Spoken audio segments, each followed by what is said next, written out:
Hi guys, this is Ashley back with another video. Before we get into the video, like, comment, and subscribe to the channel. So the saga continues. The girls are coming after Nicki Minaj. And allegedly, y'all girl, Olive Oil, according to Nicki Minaj, aka Coinfish, she is trying to plan a ladies' night, a queen mix with all the girls except Nicki Minaj, okay?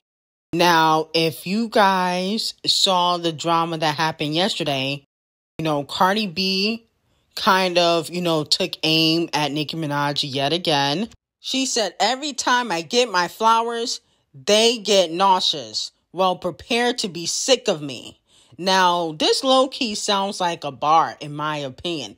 I feel like Partisan Fontaine got in the studio, said this bar, and Criminal B retweeted it. I don't believe that Cardi B thought of this on her own. I believe Partisan Fontaine sent a demo track with these bars, and she tweeted them out to diss Nicki Minaj. But she wants her flowers from Nicki Minaj. She wants her flowers from all the people that are doubting her because Charlemagne, basically compared her to a gatekeeper. Said that she was like camel face and champagne thickums. Then Coinfish, also teamed up against Nicki and said being bitter is so ugly. And people were in her mentions saying that she was talking about Nicki and put an ad on it.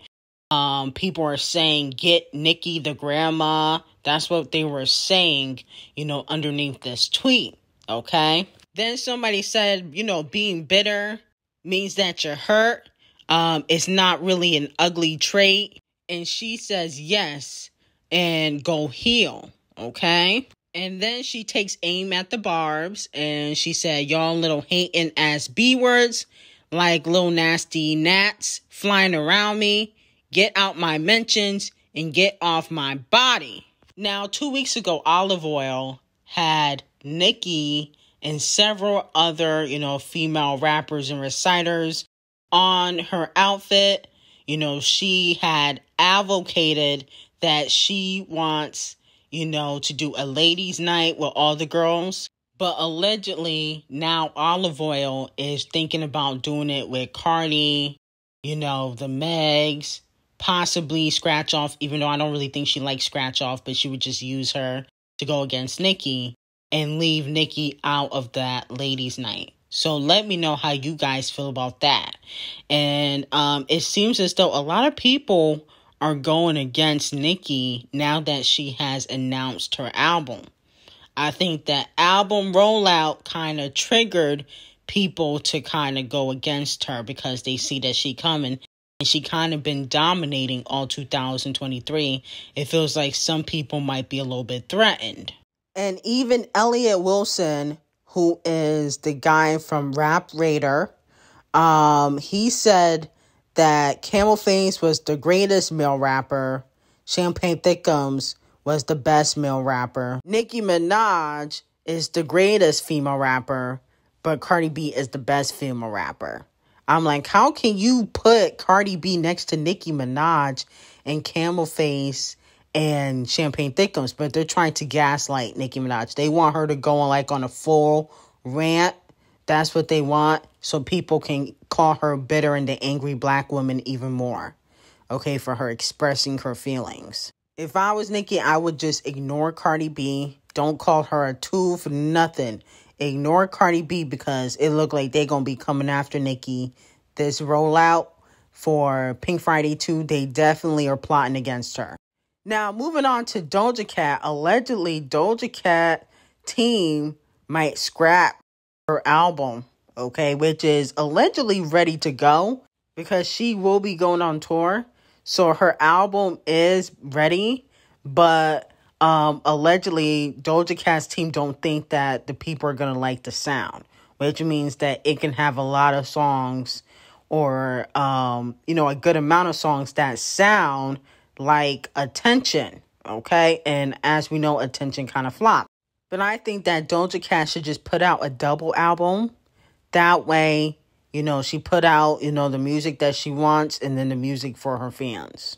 I think that Doja Cat attempted to rebel against RCA the Colorist and Dr. Puke because they really like that pop rap sound on Doja Cat, but it kind of backfired, okay? Because they basically said, you not getting no radio, you not getting no playlisting, we are not pushing this record. The music video seemed a little bit cheap, not a lot cheap, but a little bit cheap. And so they basically took her budget away. So they are trying to punish her. I think that she should have definitely just kept the pop rap sound. I understand, she probably wanted to do something a little bit different. Let me know how you guys feel about it. And should Doja Cat scrap her album and start all over? Or should she just put it out? Let me know, because the tour is coming and it's basically sold out. Moving on to Megan Thee Stallion. So JT, allegedly is still trying to make amends with Megan Thee Stallion. As we know, Megan felt some type of way last year. She talked about it on Carisha Please that JT did not hand in her verse for her Traumazine album, okay, which didn't do so well on the charts, no shade. And then JT hopped on the super freaky girl Queen Mix, okay? So, a lot of people felt like, JT was betraying Megan Thee Stallion to this day. Sometimes the thotties bring it up. And Carisha has recently stuck up for Megan Thee Stallion. Carisha retweeted and quoted Glow Stick's tweet saying, y'all hate on every hood B word that make it out and it's sick. Now, this was before the Keke Palmer drama, which we're going to get into later. A lot of fans think that she is talking about how India Arie, she is an R&B singer, basically said that Megan Thee Stallion should not have been twerking on stage with Janelle Monáe at Essence Fest, okay? Now, is Megan Thee Stallion from the hood, though? I never heard that Megan Thee Stallion is from the hood. Neither is Keke Palmer. I don't think Keke Palmer from the hood. I don't know for sure, but is Megan Thee Stallion from the hood? I think we got to stop assuming just because a black person, becomes famous that they came from the hood. Because I don't know. Does she? Let me know in the comments. And Scratch Off was at Paris Fashion Week this week, briefly. I don't know if she's still there. She looked a mess in certain outfits, no shade. People were lying to her face saying that she looked good. The makeup and the contacts gotta go. I mean, she is trying to be like exotic looking with the blue and green eyes. That's not her real eye color. And for this makeup look, it didn't look that great, okay? Normally it looks okay, but her real eye color is brown. But she picks and chooses when she wants to be black and white. But allegedly, she is trying to get in cahoots with Anna Wintour. Anna Wintour was in Paris, sitting next to, Cardi B. And Scratch Off wants to go to the Met.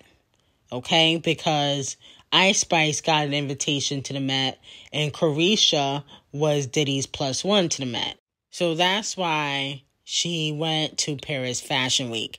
I noticed I didn't see a lot of celebrities at Paris Fashion Week, though. It was mostly Cardi B, Tracy Ellis. I mean, who cares about her? No shade. And then we saw like Scratch Off, but there were not a lot of A-list stars at, Paris Fashion Week.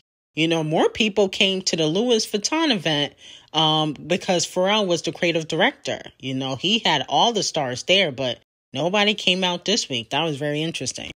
Moving on to Queen Bee, there are new scammy guidelines, that have been revealed for the upcoming 2024 scammies.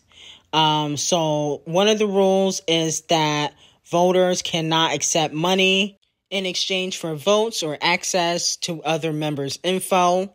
Artists cannot send gifts. I think Zayn from One Direction actually talked about that. Artists cannot contact the member to promote their Grammy eligibility product. Members invited to the events would have to pay full price, no discount, okay? And now a lot of fans are saying that, oh, well, that means Queen B won't be winning any more Scammies. A lot of people believe that she's been paying for her Scammies, but that doesn't make any sense because if she was paying, wouldn't she have Album of the Year by now? I mean, Queen B has never won Album of the Year. And, I felt like last year, she deserved it. SZA couldn't win Album of the Year because she passed the deadline. Her album came out in December, so she couldn't compete with Queen B anyway.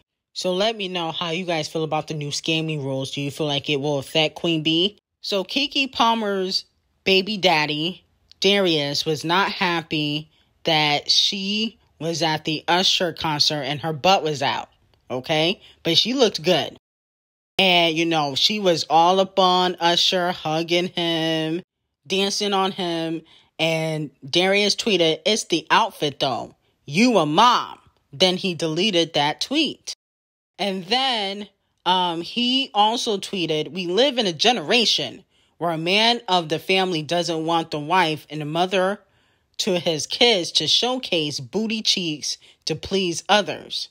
He gets told how much of a hater he is. This is my family, my representation. I have standards and morals to what I believe, and I rest my case." In my opinion, it's okay to have standards and morals, but you could have addressed it, via phone call or when you saw her when she came home. Okay, even if she out of town. You did not have to tweet that. You was clout chasing. You wanted to be on the blogs because you don't have a career. And then on top of that, if you so gung-ho about tradition and morals, why didn't you marry Keke?